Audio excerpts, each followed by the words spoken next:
तो लास्ट हमने पढ़ा था भेड़ की नस्लें पढ़ रहे थे, उसमें हमने लास्ट पढ़ा है चोकला, जो कि हमारा 7वां पॉइंट था। उसके बाद 8वां पॉइंट लेंगे हम पुंगल। पुंगल और पुंगल की मेनली उत्पत्ति हम देख ले तो ये है बीकानेर से। इसकी अगर उत्पत्ति देखें तो कहां से, ये बीकानेर से। तो पुंगल की अगर उत्पत्ति देखें तो बीकानेर से। क्लियर, ये हमने पहले डिस्कस कर लिया था और अभी पढ़ा पुंगल, जिसकी उत्पत्ति देखें तो वो बीकानेर से है।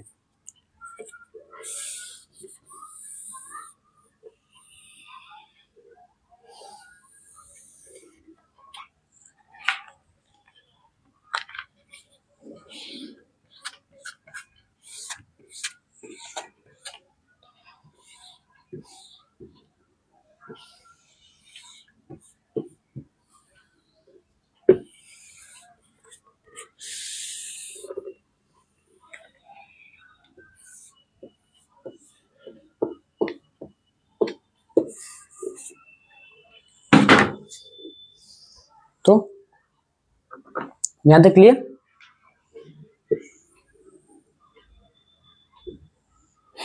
मर हो गए 8 पॉइंट। आगे देखे तो मगरा। मगरा जो नस्ल है उसकी उत्पत्ति देखे तो बीकानेर, और इसको उपनाम क्या देखे तो उसका बीकानेरी और चक्री भी कहते हैं। तो उत्पत्ति देखे तो बीकानेर, और इसको उपनाम देखे तो एक तो बोलते हैं इसको बीकानेरी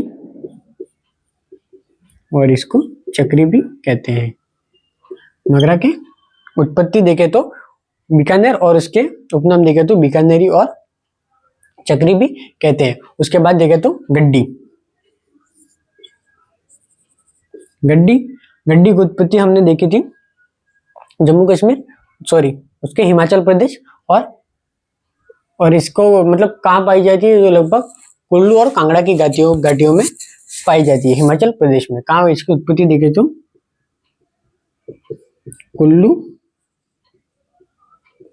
व कांगड़ा घाटी, और ये कहाँ पर है तो हिमाचल प्रदेश। क्लियर, गड्डी की देखे तो कुल्लू और हिमाचल कांगड़ा घाटी, जो कि कहाँ पर है हिमाचल प्रदेश। उसके बाद देखे तो 13वां पॉइंट ले लेंगे हम मालपुरा।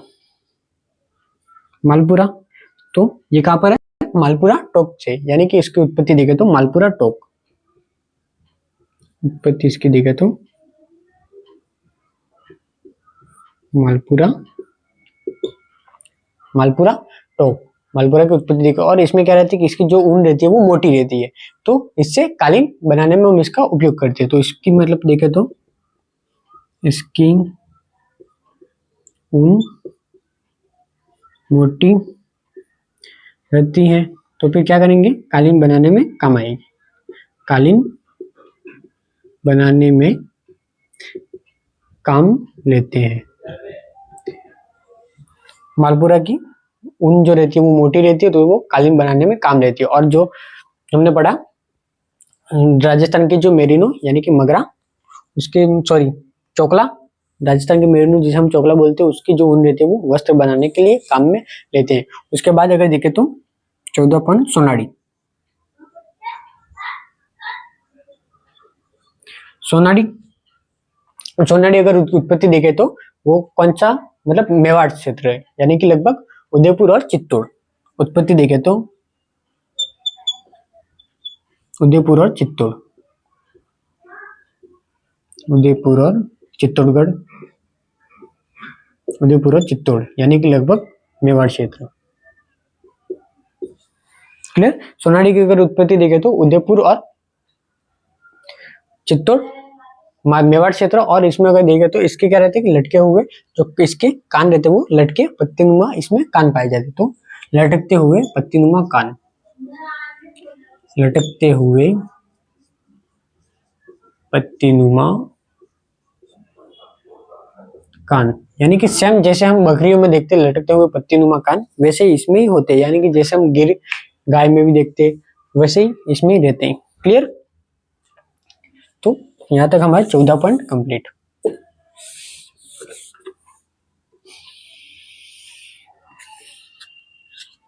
14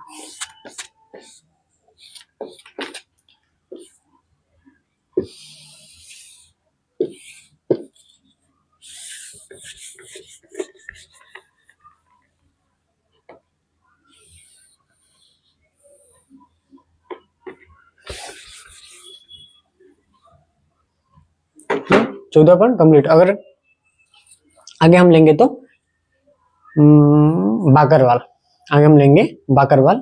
तो बाकरवाल लास्ट पॉइंट है हमारा 15वां, जो कि है बाकरवाल। और बाकरवाल क्लियर, तो ये बाकरवाल जनजाति इसको पालती है, इसलिए इसको बाकर नाम पड़ा। और इसकी जो ऊन रहती है उससे लोई बनाई जाती है। क्लियर, तो बाकरवाल जनजाति द्वारा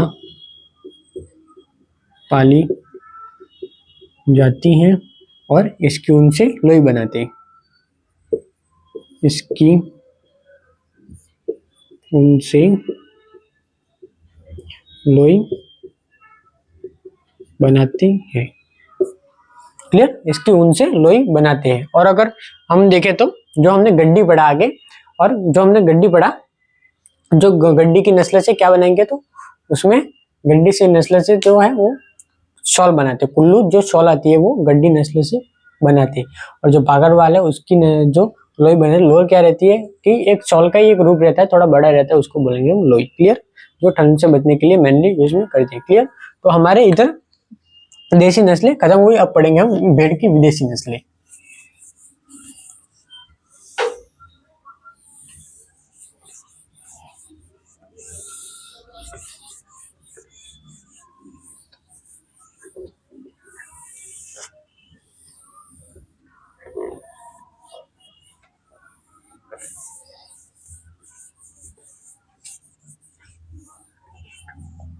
अब हम पढ़ेंगे भेड़ की विदेशी नस्लें।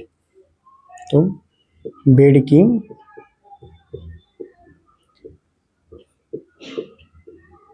विदेशी, भेड़ की विदेशी नस्लें, ये भी 4 प्रकार से इसका डिवाइडेशन किया गया, मतलब 4 प्रकार से इसको देखा है। पहला तो है फाइन वूल ब्रीड, यानी कि जिसमें ऊन सबसे अच्छी पाई जाती है, जिसमें सबसे महीन ऊन पाई जाती है, उसको बोलेंगे हम फाइन वूल ब्रीड। उसके बाद देखा तो मटन ब्रीड, यानी कि जिसका उपयोग मांस के लिए किया जाता है, तो मटन ब्रीड, जिसका मेनली उपयोग मांस के लिए किया जाता है, उसको बोलेंगे मटन ब्रीड। उसके बाद लेंगे लॉन्ग कोर्स, क्लियर। उसके बाद देंगे हम लॉन्ग कोर्स। उसके बाद फिर पेल्ट या फिर फर ब्रीड, पेल्ट या फिर फर ब्रीड। क्लियर, पेल्ट या फर ये मेनली अगर देखें तो खरगोश के हिसाब से सही रहेगा, क्योंकि जो खरगोश की जो त्वचा रहती है उसको बोलते हैं हम पेल्ट, और खरगोश की जो बाल रहती है या फिर ऊन रहती है उसको बोलते हैं हम फर। अगर मेनली देखें तो ये खरगोश के हिसाब से सही रहता है।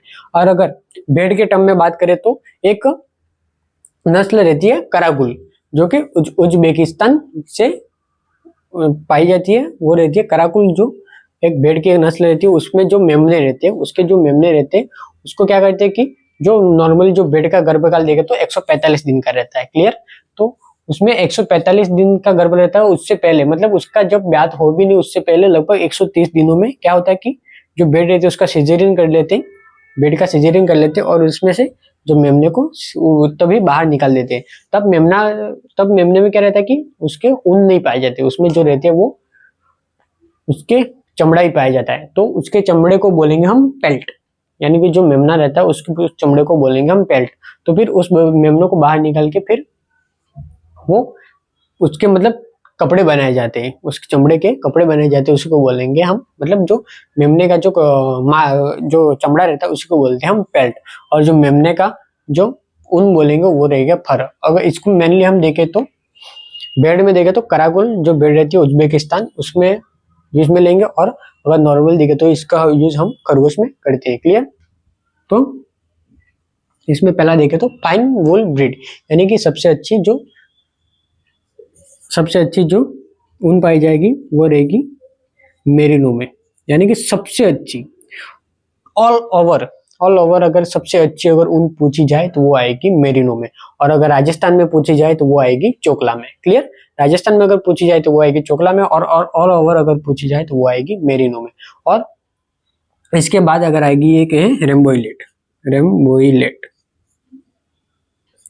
रेम्बोइलेट क्या है कि मेरिनो ही है एक प्रकार से, मतलब ये रेम्बोइलेट जो है वो मेरिनो नस्ल ही है, पर इसको क्या किया कि ये जो है वो स्पेन की है मेनली। मेरिनो जो है वो मेनली स्पेन की है, और जो रेम्बोइलेट है वो फ्रांस की है। तो फिर क्या किया कि मेरिनो को फ्रांस ले जाकर पाला, उसी को बोलेंगे हम रेम्बोइलेट। यानी कि ये मेरिनो नस्ल ही है, पर इसको स्पेन से ले जाकर फ्रांस में ले जाकर पाला, तो इसका नाम बदल दिया और रेम्बोइलेट कर दिया। बाकी ये मेनली रेम्बोइलेट ही है। अब इसको फ्रांस ले जाकर पाला तो थोड़ा तो उसमें आनुवंशिक, थोड़ा तो उसमें वातावरण का, एनवायरमेंटल का थोड़ा तो फर्क पड़ेगा, तो इससे थोड़ी कम मात्रा, मतलब जो ऊन रहती है वो थोड़ी इससे थोड़ी गुणवत्ता में कम रहती है। बाकी यह है तो फाइन वूल ही कहते हैं इसको। तो जो मेरिनो रहती है वो फाइन वूल, यानी कि सबसे मुहिम ऊन देखे तो सबसे अच्छी जो ऊन पाई जाएगी वो रहेगी मेरिनो में। अगर मटन ब्रीड बाग की बात करें तो पहला तो है सपोक। मटन ब्रीड की बात करें तो पहला तो है सपोक, फिर डोरसेट, फिर देखे तो साउथ डाउन।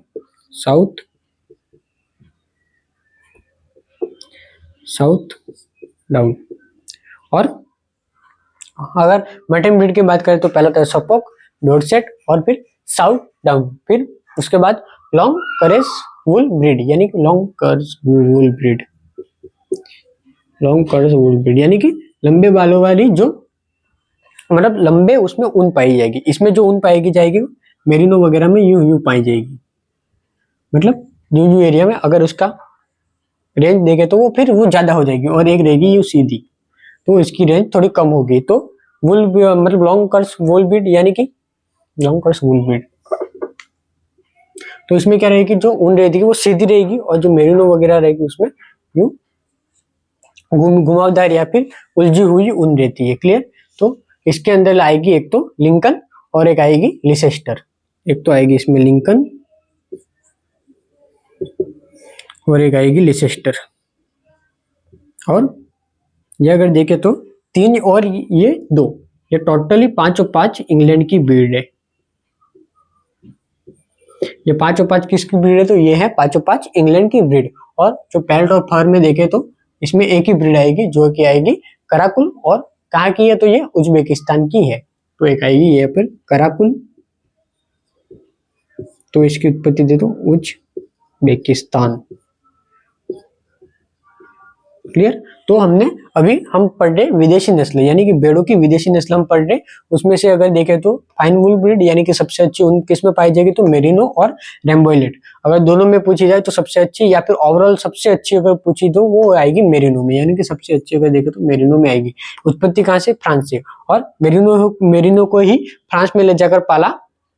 मेरिनो की उत्पत्ति स्पेन की है, और मेरिनो को ही फ्रांस में ले जाकर पाला, तो उसको उसका नाम बदल के रेम्बोइलेट कर दिया गया। फिर मटन ब्रीड देखे तो सपोक, डोरसेट और साउथ डाउन। और उसमें भी सबसे अच्छी अगर मीट देखे तो वो रहता है सपोक का। सबसे अच्छा अगर मीट देखे तो वो रहेगा सपोक का, और सबसे अच्छी ऊन देखी जाए तो वो रहेगी मेरिनो में। क्लियर? डोरसेट और साउथ डाउन। इसके बाद लॉन्ग कर्स यानी लंबे जो हेयर पाए जाए उसमें लिंकन और लिसेस्टर। इन सब पांचों की उत्पत्ति देखे तो इंग्लैंड। और पेल्ट ऑफ फर जो पाई जाती है वो कराकुल, यानी कि उज्बेकिस्तान। अब देखे तो जो मेरिनो बेड है, मेरिनो बेड में क्या है? तो सबसे ज्यादा एक तो उसमें ऊन उत्पादन होता है, सबसे ज्यादा एक तो ऊन उत्पादन मेरिनो में होता है, और सबसे अच्छी क्वालिटी की ऊन भी उसी में पाई जाएगी।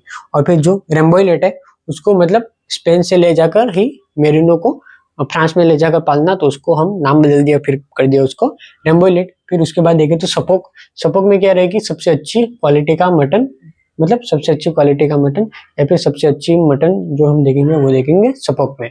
उसके बाद अगर देखें तो साउथ डाउन। डोरसेट के बारे में उतना नहीं है, ये सिर्फ डोरसेट बेड आप याद रख लो। बाकी जो साउथ डाउन है, साउथ डाउन में क्या रहेगी कि इसमें जो इसकी मतलब मुंह जो रहता है या फिर इसका जो चेहरा रहता है वो चूहे जैसा होता है। इसका जो मुंह या चेहरा जो रहता है साउथ डाउन का वो चूहे जैसा होता है। उसके बाद अगर देखें तो लिंकन क्या होता है कि ये एक भेड़ की सबसे अगर बड़ी नस्ल, भेड़ की सबसे बड़ी और भारी नस्ल देखे तो वो रहेगी लिंकन, और जो कराकुल रहेगा ये मेनली अगर देखे तो कराकुल भेड़ में मेनली उसके मेमने का कार्य होता है। क्या रहता है कि इसकी मेमने की जो त्वचा रहती है उसको बोलते हैं पेल्ट, और उसकी जो ऊन रहती है उसको बोलते हैं फर। तो हम इसको भी लिखेंगे किस किस प्रकार से है ये।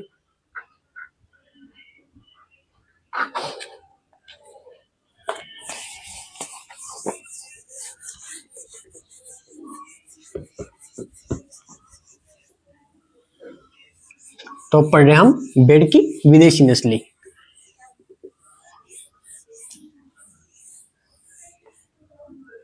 हमने देखा कि पहला तो हम पढ़ेंगे पेल्ट और फर। क्लियर। तो पेल्ट किसे बोलेंगे? पेल्ट तो हम नॉर्मली भाषा में जो खरगोश की स्किन रहती है उसको हम पेल्ट बोलते हैं। नॉर्मल भाषा में हम खरगोश की जो त्वचा रहती है उसी को हम पेल्ट बोलते हैं। तो खरगोश की त्वचा को क्या बोलते हैं? पेल्ट। और अगर भेड़ की बात करें, कराकुल जो भेड़ रहती है तो उसमें जो कराकुल भेड़ के जो मेमने की त्वचा रहती है उसको भी हम पेल्ट ही बोलेंगे। तो कराकुल भेड़ की मेमने की, कराकुल भेड़ जो रहती है उसकी मेमने की त्वचा को भी हम पेल्ट ही बोलेंगे। उसके बाद हम देखा था फर। फर अगर देखें तो खरगोश के बाल या फिर जो खरगोश की जो ऊन रहती है उसको हम फर बोलते हैं। और यहाँ पर किसे बोलेंगे तो जो कराकुल भेड़ रहती है उसकी जो मेमनों की त्वचा पर जो मुलायम बाल रहते हैं उसको भी हम फर ही बोलते हैं। तो कराकुल भेड़ के मेमने के त्वचा पर मुलायम बाल, उसको भी बोलेंगे हम फर। क्लियर। अगर पेल्ट देखे तो नॉर्मली भाषा में हम खरगोश की त्वचा को बोलते हैं, और अगर इधर देखे तो कराकुल भेड़ के जो मेमने की त्वचा रहती है उसको हम पेल्ट बोलेंगे। और फर देखे तो खरगोश की त्वचा या फिर सॉरी खरगोश का बाल या ऊन। और अगर भेड़ की बात करें तो कराकुल भेड़ में जो मेमने की त्वचा पर जो मुलायम बाल रहते हैं उसको हम बोलेंगे फर। क्लियर। अब हम देखेंगे कि मेरिनो। पहला ये हमारा जो हमने देखा था मेरिनो। मेरिनो में क्या होता है? तो एक तो सबसे ज्यादा ऊन उत्पादन रहती है और सबसे अच्छी ऊन पाई जाती है। तो विदेशी नस्ल में या फिर ओवरऑल नस्ल में, भेड़ की सभी नस्लों में अगर देखा जाए तो भी यही रहेगा। तो भेड़ की नस्लों में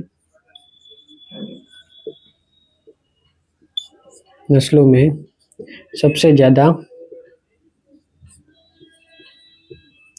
ऊन उत्पादन और प्लस सबसे अच्छी ऊन,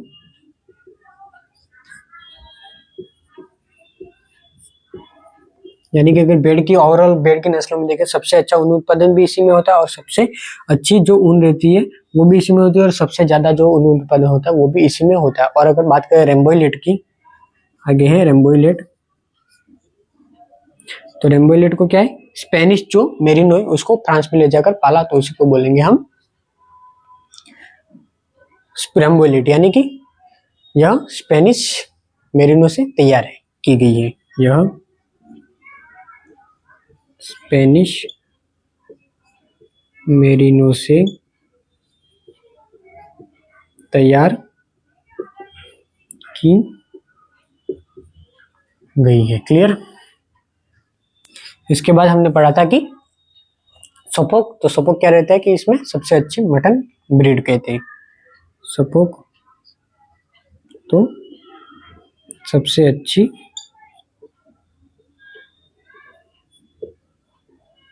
मटन ब्रीड किसे कहेंगे? तो वो कहेंगे हम सपोक को। उसके बाद हमने देखा था साउथ डाउन। साउथ डाउन, तो साउथ डाउन का जो मुंह या चेहरा रहता है उसमें मतलब चूहे जैसा चेहरा या फिर मुंह बोल सकते हो उसको। जो साउथ डाउन रहता है उसमें चूहे जैसा उसका मुंह बोल सकते हैं या फिर चेहरा बोल सकते हैं। उसके बाद हमने पढ़ा था लिंकन। लिंकन में क्या होता है?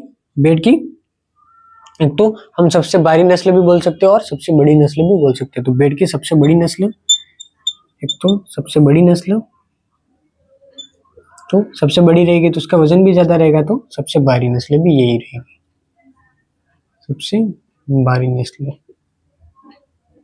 क्लियर। तो यहाँ पर हमारे विदेशी जो बेड रहती है वो खत्म होती है। तो पैलेट किसे बोलेंगे, मैं नॉर्मली तो खरगोश की त्वचा को बोलते हैं, और यहाँ पर हम बोलेंगे कराकुल बेड के जो मेमने रहती है उसकी त्वचा को, और फर नॉर्मली तो खरगोश के जो बाल या ऊन रहते हैं उनको बोलेंगे, और यहाँ पर हम बोलेंगे कराकुल बेड के जो मेमने रहते हैं उसके स्किन पर जो मुलायम जो बाल पाए जाए उसको बोलेंगे मेरिनो। बेड की नस्लों में सबसे ज्यादा ऊन प्रोडक्शन भी होता है और सबसे अच्छी ऊन भी मेरिनो में पाई जाती है। रेम्बोइलेट यह क्या किया कि जो मेरिनो है उसको फ्रांस ले जाकर पाला तो इसको हम बोल दिया रेम्बोइलेट। सपोक सबसे अच्छी बॉटम क्वालिटी सपोक में पाई जाती है। उसके बाद साउथर्न, जो साउथर्न में क्या रहता है कि उसके जो मुंह रहता है वो चूहे जैसा होता है। उसके बाद देखें तो लिंकन में क्या होता है कि इसमें सबसे बड़ी नस्ल है भेड़ की, सबसे बड़ी नस्ल है। क्या होगा, सबसे बड़ी नस्ल रहेगी तो इसमें वजन भी ज्यादा रहेगा, यानी कि सबसे भारी नस्ल देखे या फिर सबसे बड़ी नस्ल देखे तो वो है लिंकन। क्लियर। तो इस बोर्ड को भी थोड़ा साफ करेंगे क्लियरली।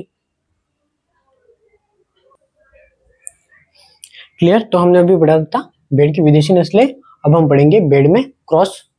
तो भेड़ की संकर नस्लें। क्लियर। तो भेड़ की जो क्रॉस है वो हम पढ़ेंगे। तो पहला तो है संकर नस्लें, ब्रीड, क्रॉस ब्रीड। उसके बाद हम देखेंगे उसकी उत्पत्ति और उसके बारे में जो चर्चा होगी वो। क्लियर।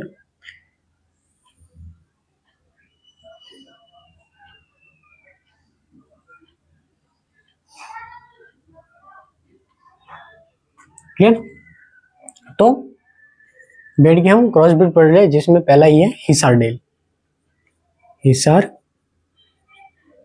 यानी कि हिसार डेल, यानी कि इसका जो ओरिजिन हुआ वो कहाँ से हुआ है, हिसार से। और यहाँ पर हमने पहले भी डिस्कस किया था कि जो मेल लेंगे वो हमेशा विदेशी ही होगा, चाहे गाय हो, चाहे भैंस हो, चाहे भेड़ हो, चाहे बकरी हो, या कुछ भी ले लो, चाहे कुछ भी ले लो, जो हम मेल लेंगे वो हमेशा विदेशी ही लेंगे, और जो मादा लेंगे वो हमेशा हम देसी ही लेंगे। यानी अगर क्रॉस करवाएंगे तो विदेशी तो मेल लेंगे और देसी मादा लेंगे। क्लियर। तो इसमें भी हम विदेशी मेल लेंगे, यानी कि मेरिनो, और जो फीमेल लेंगे वो हमारे देसी लेंगे तो वो रहेगी मगरा, यानी कि मेरिनो और मगरा का क्रॉस, मेरिनो और मगरा का क्रॉस। क्लियर। तो हिसार डेल उत्पत्ति हिसार से, मेरिनो विदेशी नर और मगरा देसी मादा। क्लियर। उसके बाद देखें तो अविकालीन,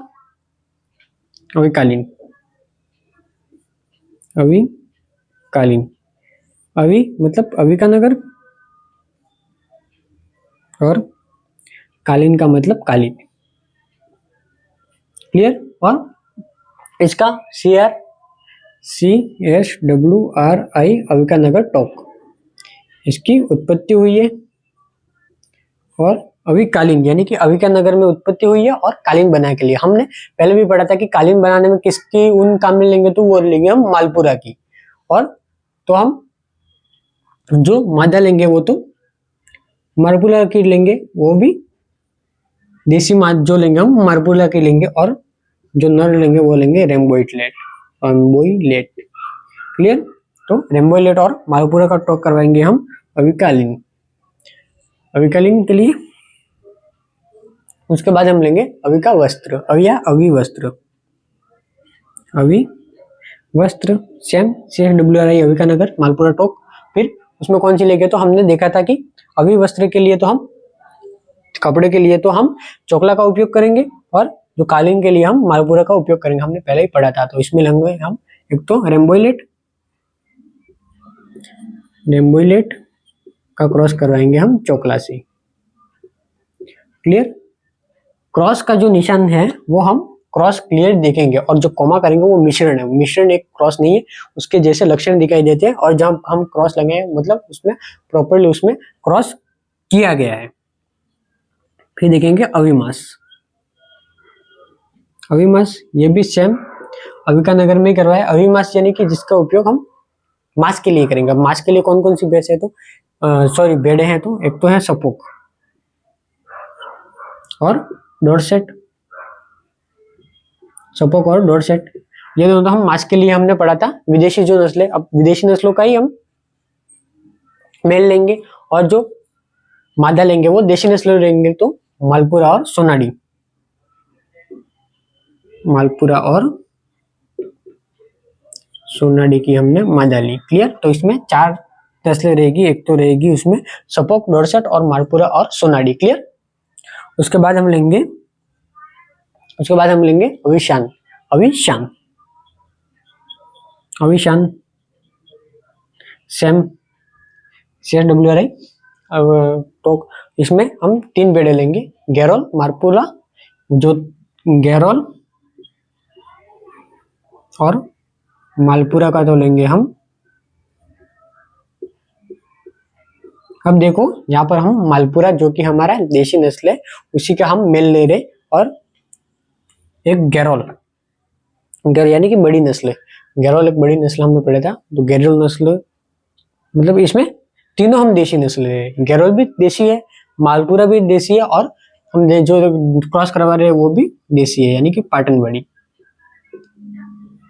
इसमें ये एक ही ऐसी है जिसमें हम देशी नस्ल टोटल ले रहे। तो यही सिर्फ याद रखने की अविशान, यानी कि लगभग शान है, ये हमें अपनी शान है। तो ये भारत के लिए तो गैरोल, मालपुरा और पाटनवाड़ी तीनों ही देशी नस्ल है, तीनों का हम उपयोग में कर ले। फिर उसके बाद लेंगे तो भारत मेरिनो। भारत मेरिनो, इतना याद रखना कि ये तीनों देशी नस्ल, और जो अविशान है उसमें तीनों में देशी नस्ल ले रहे। गैरोल भी देशी है, मालपुरा भी देशी और पाटनवाड़ी नस्ल, तीनों में हम देशी नस्ल ले रहे। तो ये पर कहाँ पर बनी, तो ये भी वही पे बनी है। और भारत मेरिनो यानी कि इसमें एक तो मेरिनो और रेम्बोइलेट लेंगे, जो देशी नस्ल विदेशी नस्ल लेंगे वो लेंगे मेरिनो और रेम्बोइलेट लेंगे, रेम्बोइलेट। और जो क्रॉस करवाएंगे वो, मतलब ये दोनों तो विदेशी की बेस्ट नस्ल है, ये दोनों विदेशी की बेस्ट नस्ल है, तो हम देशी के भी बेस्ट लेंगे। तो एक तो लेंगे चोकला और एक लेंगे नाली, एक तो लेंगे चोकला और एक लेंगे नाली। क्लियर। तो यहाँ पर आपको याद रखना है, तो हिसार डेल ये अभी 2025 में भी आया था 13 जून को। हिसार डेल, हिसार में उत्पत्ति मेरिनो और मगरा की। उसके बाद अविकालीन यानी कि अविका नगर, और इससे कालीन बना रहे तो काविलकालीन CSWRI अविका नगर, मालपुरा टोकनो इसका करेंगे, तो रेम्बोइलेट और मालपुरा। अभिवस्त्र अविका नगर में रेम्बोइलेट और चोकला का।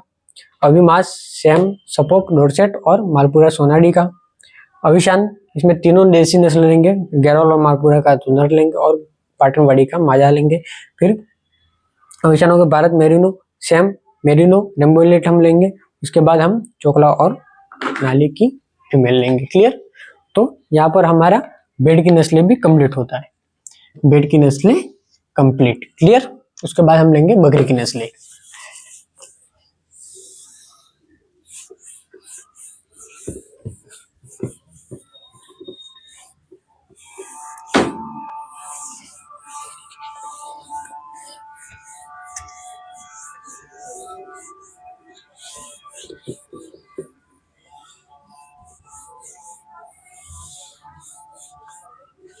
तो हमारी बेड की नस्लें यहाँ पर क्लियर।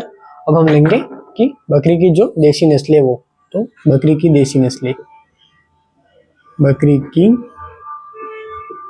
देशी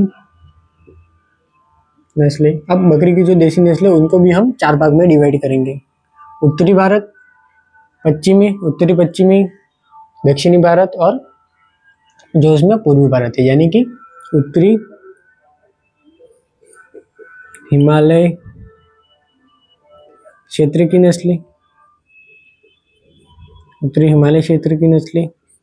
उसके बाद उत्तर पश्चिम शुष्क एवं अर्ध शुष्क क्षेत्र की नस्लें, तो उत्तर पश्चिम शुष्क एवं अर्ध शुष्क क्षेत्र की नस्लें। उसके बाद अगर देखें तो पूर्वी भारत की नस्लें, पूर्वी भारत की नस्लें। उसके बाद देखें तो दक्षिण भारत की नस्लें, दक्षिण भारत की नस्लें। इसको भी हम 4 भागों में डिवाइड कर, जैसे हमने बेड में किया था। क्लियर। तो अगर उत्तरी भारत में देखें या उत्तरी हिमालय में देखें तो एक तो है गड्डी और चेगू और चेंगथिंगी। चेंगथिंगी हमने बेड में भी देखा था। तो इसमें गड्डी, चेगू और चेंगथिंगी, और गड्डी और चेगू तो है हिमाचल प्रदेश से, और जो चेंगथिंगी वो है लद्दाख से। हमने ये भेड़ की नस्ल में भी पढ़ा था, ये भी लद्दाख से ही थी भेड़ की नस्लें भी, और जो बकरी की नस्ल है वो भी है लद्दाख से। यानी कि गड्डी और चेगू तो हिमाचल प्रदेश है। इसमें हमने दो पढ़ी थी, एक तो गड्डी और एक चेंगथिंगी। ये हमने पहले भी हमने भेड़ की नस्ल में पढ़ा था। गड्डी और चेंगथिंगी भी हमने भेड़ की नस्ल में पढ़ा था, और ये हम भी बकरी की नस्ल में भी पढ़ रहे। क्लियर। उसके बाद अगर देखें तो अपने क्षेत्र से यानी राजस्थान, हरियाणा, पंजाब, यूपी से अगर देखें तो कौन कौन सी है, तो पहला है जमुनापारी,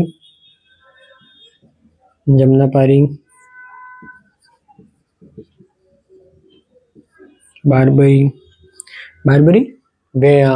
जमुनापारी वो इटावा उत्तर प्रदेश है। बारबरी क्या है, इसको एक सिटी ब्रीड भी कहते हैं, यानी सबसे छोटी अगर ब्रीड देखें तो ये है। उसके बाद जकराना,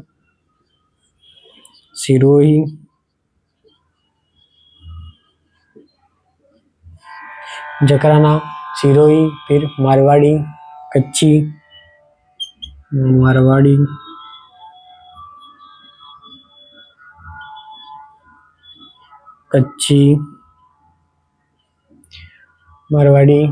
उसके बाद बीटल, सोजत,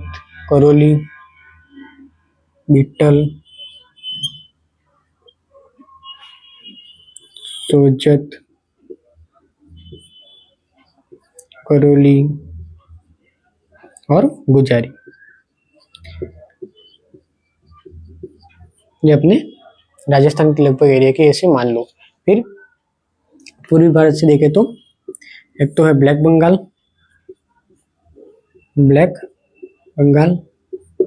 जो हमने पहले बेड की नस्ल में हमने तो उसकी जगह पे हमने दूसरी पढ़ी थी, और यहाँ पर है हमने ब्लैक बंगाल, और दूसरी है गंजम।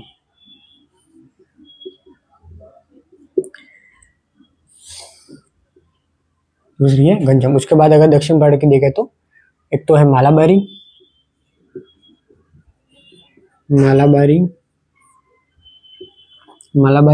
फिर देखें तो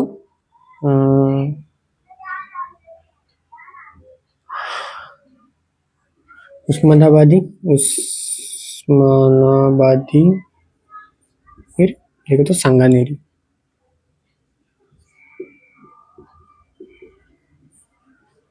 क्लियर। उस्मानाबादी और संगमनेरी।